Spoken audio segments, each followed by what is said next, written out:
We had pushed to the edge of the known, expecting stars, nebulous. Instead, we found it, a shimmering, impossible barrier, an invisible wall stretching light years. My instrument screamed, my mind reeled. And then, from within that impenetrable silence, came a voice. Not a voice I could understand, but a symphony of raw, alien thought that promised either ultimate knowledge or utter madness. And I felt myself drawn to it, beyond all reason. My name is Dr. Eris Thorne, xenolinguist, astrophysicist, obsessive. My life had been a relentless pursuit of the unknown, a journey to decipher the silent languages of the cosmos.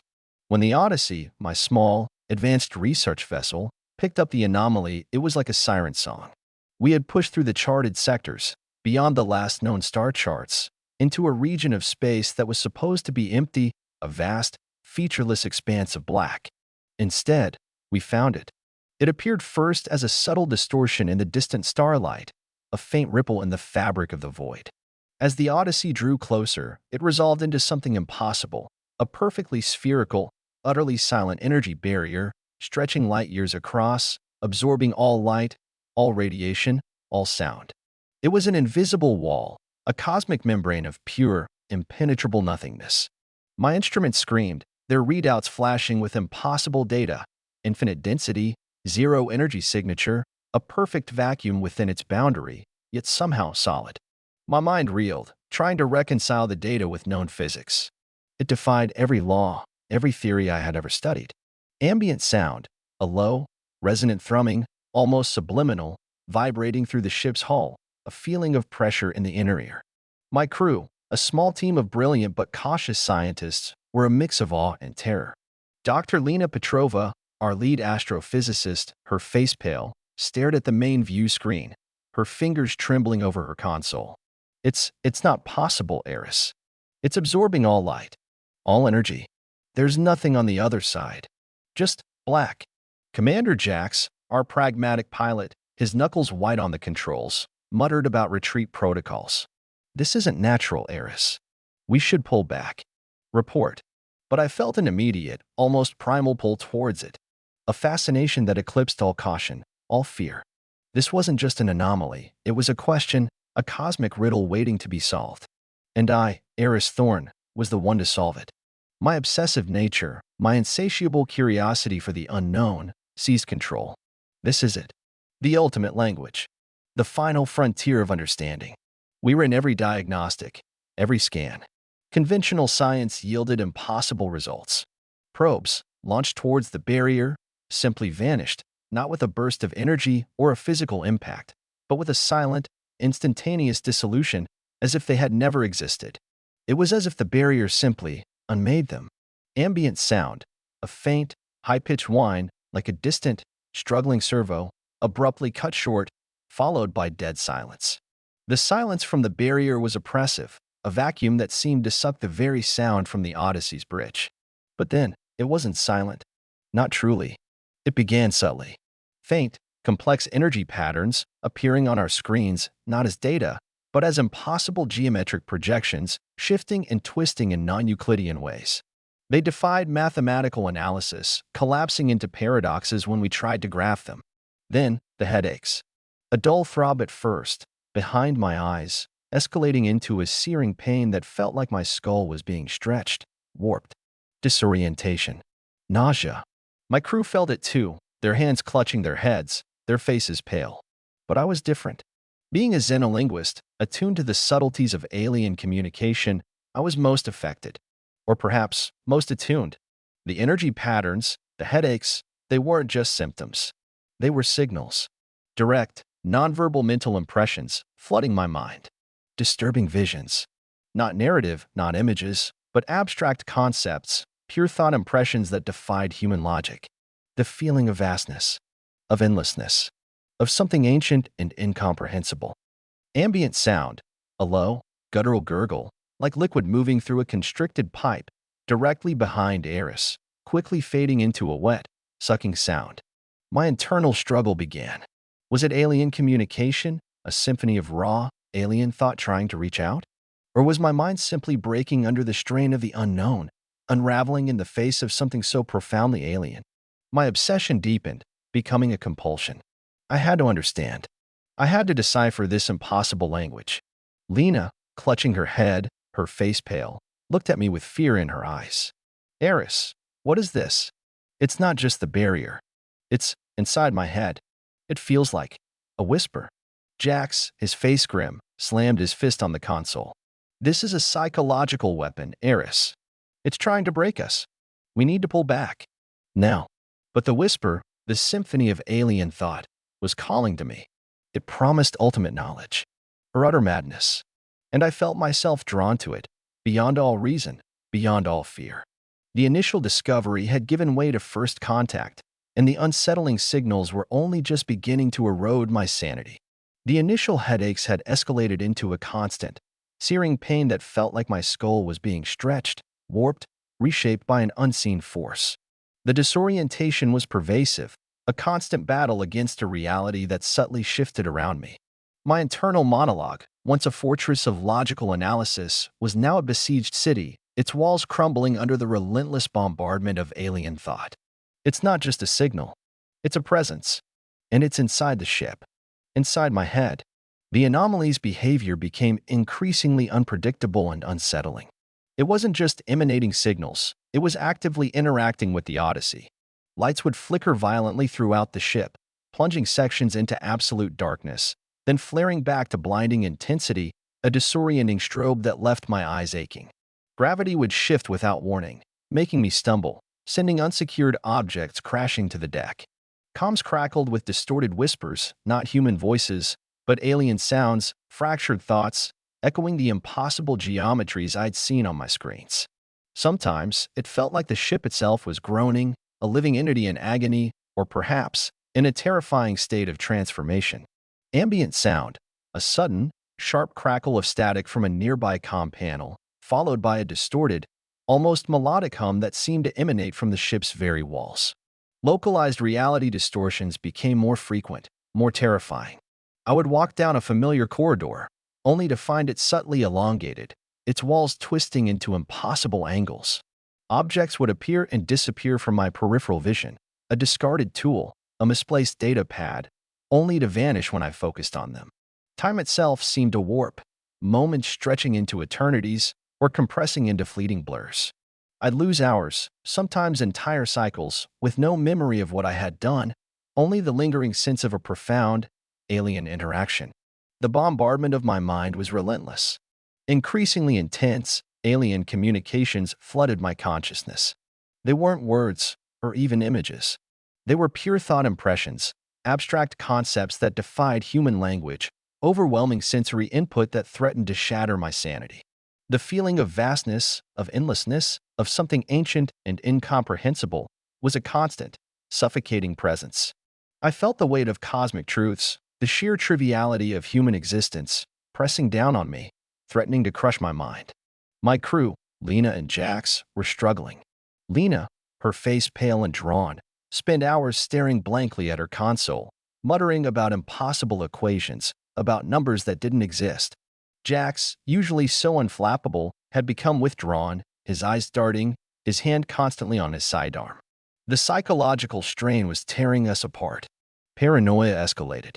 Distrust festered. Ambient sound, a low, guttural moan, like something struggling, from behind a sealed bulkhead, quickly fading into a wet, sucking sound. It's trying to get inside us, Eris. Jack screamed one cycle. His voice raw, his eyes wide with terror. It's in the ship. It's in our heads. We need to initiate emergency jump. Now. No. I countered, my voice hoarse, my own mind teetering on the brink. It's communicating. It's trying to tell us something. This isn't an attack, Jax. It's a language. My obsession had become a compulsion, eclipsing all fear, all reason. I was the only one who could understand. I was the only one who could bridge the gap. But the whispers intensified, alien voices twisting my thoughts, mocking my every move, amplifying my terror. You are next. They hissed, elongated, chilling, resonating in my very bones, a direct assault on my unraveling sanity. My internal monologue, a desperate, fractured scream, clung to the last vestiges of logic. They're not real. Just my mind breaking. Just the isolation. Fight it, Kalen. fight. The lines between reality and illusion had blurred, dissolving into an indistinguishable nightmare. I started seeing things, not just fleeting shadows, but solid forms in my peripheral vision, grotesque, shifting figures, their bodies elongated, their limbs twisted, their faces distended into silent screams. They were Lena. They were Jax. Their faces contorted in silent agony, their eyes wide with terror. They would melt into the walls, dissolve into the shadows, leaving behind only the cold dread of their ghostly presence. I would whip my head around, heart hammering, only to find empty space. Was it real? Or was I finally losing my mind? The pursuit of understanding had become a desperate, terrifying descent into madness. I was pushing deeper into the mystery, believing there was a pattern, a message, a universal truth waiting to be deciphered. But the cost was my sanity, my very perception of reality. And the vast, silent entity, the anomaly, was waiting, its alien symphony playing a terrifying crescendo in my mind. The Odyssey was no longer a research vessel. It was a coffin, drifting in an ocean of warped reality. The whispers, once subtle, now formed a relentless, deafening chorus in my mind, alien voices twisting my thoughts, mocking my every move, amplifying my terror. You are ours. They hissed, elongated, chilling, resonating in my very bones, a direct assault on my unraveling sanity. My internal monologue, a desperate, fractured scream, clung to the last vestiges of logic. No, not real. Just my mind breaking. Just the isolation. Fight it, Eris. Fight. The anomaly's behavior was now overtly hostile, or perhaps simply indifferent to my fragile human perception. Corridors would twist into impossible geometries, leading me back to where I started, or into dead ends that simply dissolved into shimmering static. Doors would seal shut just as I reached them, only to hiss open behind me, revealing empty darkness, or worse, a fleeting glimpse of the void itself, stars stretching and warping in impossible patterns. The flickering emergency lights intensified, creating a strobe-like effect that disoriented my vision, turning every shadow into a lurking threat, every piece of machinery into a grotesque, silent observer. Ambient sound, a sudden, sharp intake of breath, incredibly close, but no visible source. My own terrified gasp, amplified by my helmet. I was constantly on the run, my body aching, raw, fueled by pure adrenaline and the desperate need to understand. Sleep was a luxury I could no longer afford. Every time I closed my eyes, the alien thoughts, the impossible geometries would flood my mind, pushing me closer to delirium. Food and water were irrelevant. My body functioned on pure compulsion, driven by the insatiable need to decipher the anomaly. The entity's psychological warfare escalated. I would hear my own name whispered from an empty vent, followed by the faint, distinctive jingle of my mother's antique music box. A memory I hadn't thought of in years, meticulously recreated, twisted into a chilling mockery. Then, the scent of fresh-baked bread, a comforting aroma from my childhood, would briefly fill a dark, moldering corridor, only to be replaced by the metallic tang of ozone, decay, and something else, something wet and sickly sweet, like raw meat. My sanity was fraying. I started seeing things, not just fleeting shadows, but solid forms in my peripheral vision, grotesque, shifting figures, their bodies elongated, their limbs twisted, their faces distended into silent screams. They were Lena. They were Jax. Their faces contorted in silent agony, their eyes wide with terror. They would melt into the walls, dissolve into the shadows, leaving behind only the cold dread of their ghostly presence. I would whip my head around, heart hammering, only to find empty space. Was it real? Or was I finally losing my mind? The lines between reality and illusion had blurred into an indistinguishable nightmare. Ambient sound, a low, rhythmic scratching, like nails on glass, slowly approaching from around a blind corner, overlaid with a wet, squelching sound. I found Lena in the main lab, or what was left of her. She was slumped over her console, her face pale, her eyes wide and unseeing, staring at a screen filled with impossible, shimmering geometries.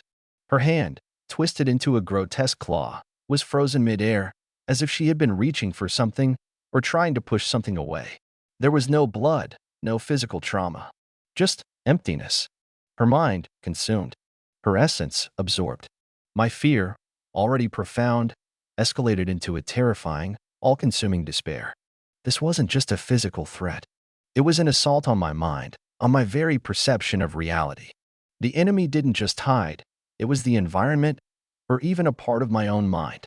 And the most terrifying aspect was the loss of control over reality, the terrifying realization of being utterly alone against an unseen nightmare. My desperation reached new heights. I had to escape, before I lost myself entirely. Before I became just another whisper in the echoing silence of the Odyssey. I knew I was close to the core of the anomaly, to the source of the whispers, the heart of the impossible barrier. My obsessive curiosity, despite the terror, drove me forward. I had to understand. I had to make sense of the chaos, even if it meant my own destruction. The path led to the Odyssey's main reactor core, a vast, circular chamber, usually humming with controlled energy. Now, it was silent, dark, save for the faint, shimmering light emanating from the center of the room. The air was thick with the scent of ozone and something cold, ancient, like the void itself. And then, I felt it. A presence. Not a whisper this time. Not a vibration. A cold, immense pressure, surrounding me, pressing in on all sides, like a physical weight. It was vast, formless, everywhere. The emergency lights in the reactor chamber, which had been flickering erratically, suddenly stabilized, glowing with a stark, cold brilliance. And reflected in the polished surfaces of the reactor's containment field, in the shimmering display screens, I saw it. Not a monster, not a physical form, but a distortion, a ripple in the air. A shifting pattern of light and shadow that seemed to stretch into impossible dimensions, filling the entire chamber. It was the entity. Vast, shapeless, pervasive. It was the environment. It was the ship. It was the barrier. And reflected within that shimmering distortion, 1,000 faces. Lena, her eyes wide with terror. Jax, his jaw slack, eyes staring blankly. The entire crew of the Odyssey. And beyond them, countless others, human and alien, their faces contorted in silent agony, their eyes wide with the horror of assimilation. All trapped, all assimilated, all part of the entity's vast, horrific consciousness. The whispers swelled, a silent, deafening roar in my mind. We are all of them. And soon, you too. My heart hammered, a frantic drum against my ribs, ready to burst. My breath hitched, a strangled gasp. The terror was absolute, overwhelming, stripping away all pretense, all sanity. This was the climax, the final confrontation. And the entity was not just physical. It was intellectual. It was existential. It was the absolute, terrifying loss of control over reality. I was cornered, trapped, surrounded by a being that was both nothing and everything. My attempts to escape or fight back had been futile. And now, I faced the horrifying realization that I was utterly alone against an unseen nightmare that sought to consume not just my body, but my very essence. My descent into hell was complete. The most terrifying aspect was not what it could do to me, but what it could make me, what it could take from me without a single sound. And the profound isolation was the only comfort left. I saw the main power conduit, thick as my torso, snaking across the reactor floor, pulsating with a dangerous, unstable energy. It led directly to the Odyssey's core. A desperate, suicidal gamble. If I could overload it, if I could force a catastrophic meltdown, it would destroy the Odyssey. It would destroy me, but it would also destroy it. Or at least drive it out. A final, desperate act of defiance against the ultimate assimilation. The entity's whispers became a seductive purr, flowing through my thoughts, showing me visions of peace. Not the harsh, chaotic reality of my life, but a serene, tranquil existence.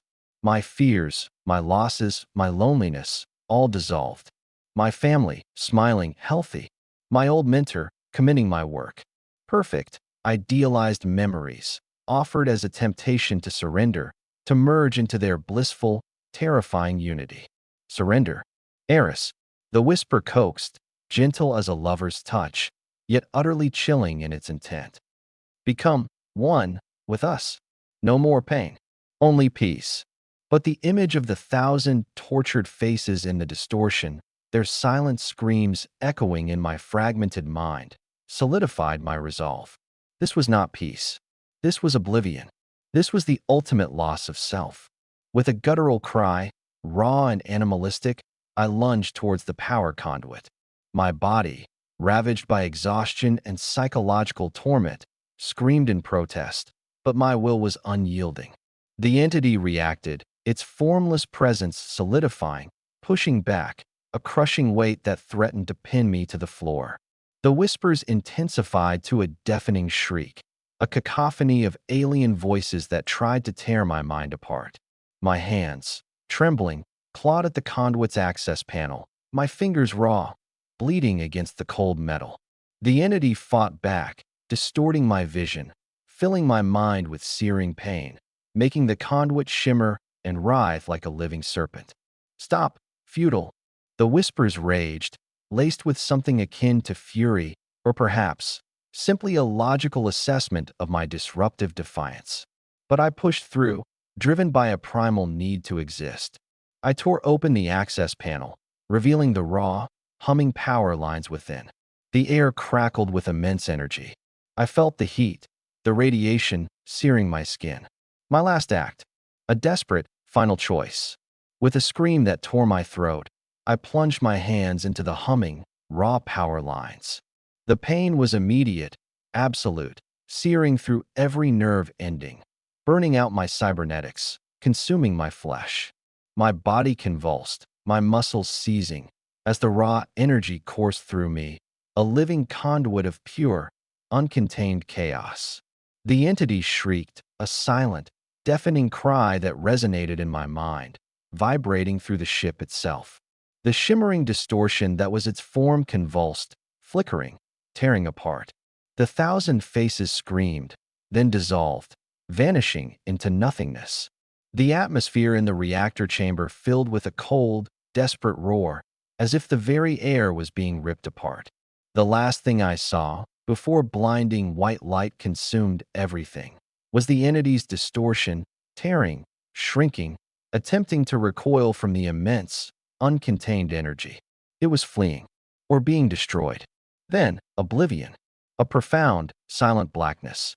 The resolution was deeply ambiguous and disturbing. I had triggered a catastrophic overload. The Odyssey would be no more, reduced to a cloud of superheated plasma and shattered debris. And I, Dr. Eris Thorne, xenolinguist, would be with it. My physical body annihilated. But the horror lingered. The whispers of the entity. They had spoken inside my mind. They had played with my memories. They had tried to assimilate me. What if it wasn't confined to the ship? What if, in that desperate, final act of connection, it had succeeded, not in full assimilation, but in leaving a piece of itself within me? A lingering echo? A silent infection? Perhaps. As the Odyssey exploded, a fragment of its consciousness, a sliver of its pervasive being, had imprinted itself onto my dissolving mind, carried away on the very wave of energy I had unleashed. My escape from the anomaly was not a clear victory. It was a terrifying uncertainty. Did I escape? Or did I become a new vessel, carrying the unseen nightmare within me, doomed to a life of escalating paranoia, questioning every shadow, every sound, every whisper in my own mind? The horror was in the lasting psychological impact, the profound scarring of my psyche, leaving the audience with an unsettling question about what was truly real. The final, chilling realization that the enemy might not just be out there, but forever within me, the ultimate loss of control over reality. And the profound isolation was my eternal torment.